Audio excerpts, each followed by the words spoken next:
What's up, guys? Hey, it's Aaron Jackson out here on another Charging Chats. It's a windy day, so hopefully we're getting clean audio.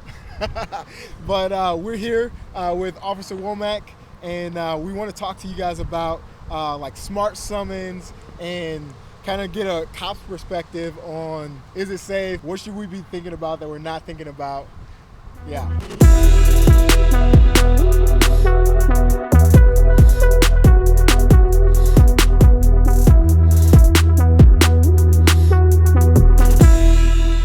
Smart summons, awesome feature, very cool, especially for all of us lazy people out there. Absolutely. We know the system works. The one thing is posted in some other videos that have shown out there is who's in control of the vehicle, right? So a child darts out from a busy parking lot like this one, and you're holding the button on the summons. Does the car stop automatically? Does it have what is its limit? And if the car hits the child, who's at fault? Yeah.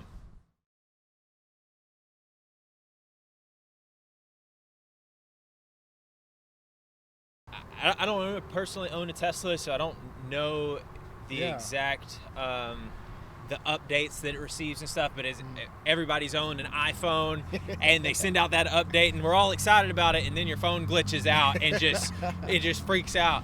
And I think that would be my one concern, is knowing that the coding and the programming behind every update is immaculate, because it's not a phone, it's a car that can do a lot of damage if it's going, even if it's going 5 miles an hour. Yeah, no, absolutely.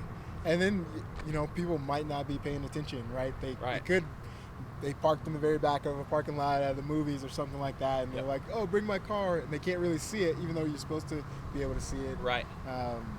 Right. So once again, not against it. I think it's an awesome feature. It's in a parking lot, and most states' rules are more public than in parking lots. But that would be my one concern, is the patching and coding and programming immaculate, so that it does have an instant break and response time in case someone ran out, buggy comes rolling down the hill or whatever. Come on.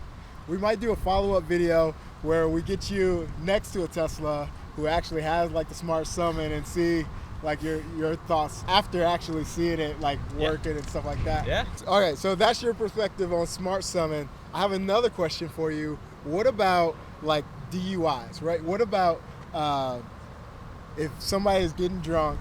Do you think it's safer now that we have cars that have some kind of autonomy where they're not fully in control of the car? So once again, Tesla's kind of going in uncharted territory right now. We've always had a driver behind the wheel, and they're the ones maintaining control. And in the drunk driver situation, that's extremely dangerous, right? Impaired judgment, your reaction times are real slow. With this, I still think that because there's the opportunity for that person to take control of the wheel, it still poses that threat to society, right? Yeah. If there were a way that Tesla could make the car lock itself or something, so that the person didn't have control, if it knew so we do the Alka sensors, you come and you blow, and it shows and registers what your alcohol content level is. In my state, in Georgia, the DUI left safe is 0.05. So anything over that, you're charged with DUI less safe if you're 21 and over. And so if it registered that and said, all right, this person is legally beyond the limit, and it locks the system, basically. You can get in and it'll take you home. That would be awesome. And I think that could honestly save tons and thousands of lives. In Georgia, a few years ago, we had like 1,700 deaths from DUI. So it was crazy. I think that if it had that system, it could. But at its current state, I don't think it's. I still think there's that risk to society. Yeah. All right, so Elon, we just need a little breathalyzer to put on the top of the steering wheel.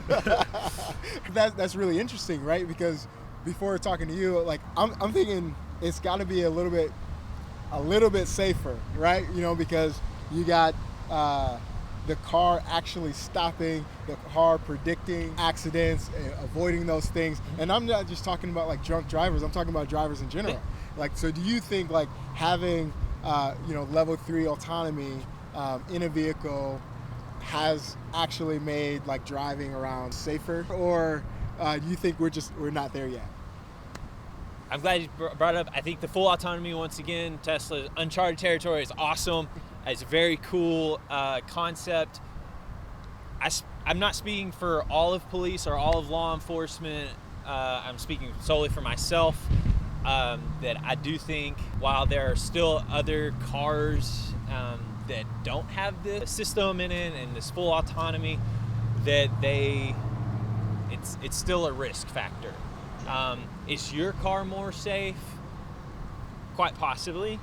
But there's still that room for human error. So someone's driving, and while if they're the limit, that whatever the algorithm that's in Tesla says, okay, yeah, I put on my brakes if they're under 15 feet away from me, but what if he's 2 feet away from you and swerves over you? The Tesla's not just gonna autocorrect and like, boom, man, that was a close one. You're probably gonna get hit. And so we can't put it all on Tesla. You know, it's not all Tesla's doing a great job with trying to create these predictions and things, but there's still that element of human spontaneity, human error, from the driver of the Teslas or from the driver of any of these other vehicles, that creates that element of unknown. Yeah. That can obviously lead to motor vehicle accidents. Do you think we'll see Tesla cop cars anywhere? I hope so. I hope so. That'd be awesome. That'd be pretty cool. Those like turnarounds, authorized vehicles. You put a little charging station right there. Right? That would be super cool. Yeah, like I said, ultimately, I don't have a whole ton of experience with the Tesla, and once again, I don't speak for all of law enforcement or even my agency. I'm just speaking for myself that I think there's some cool stuff coming out, but I always charge the drivers with it's your responsibility if you're on the road. You can't just hand over the reins to your vehicle, even though it can drive you. You're still in charge of your vehicle. So if an accident happens on your watch, it's ultimately your fault. So. Awesome. Well, thank you guys so much for tuning in. That was great. Thank you, man, for just being a part of this. And yeah, thanks for making our streets safe. Yeah, that's it. All right, man. All right, see y'all. Hey, thanks for watching. This has been Charging Chats with Aaron Jackson. My name's Cade Womack. I'm an officer down in Dalton, Georgia. Subscribe and like if you want to check out more videos. Yeah, the big thing is if the person has control of the vehicle at any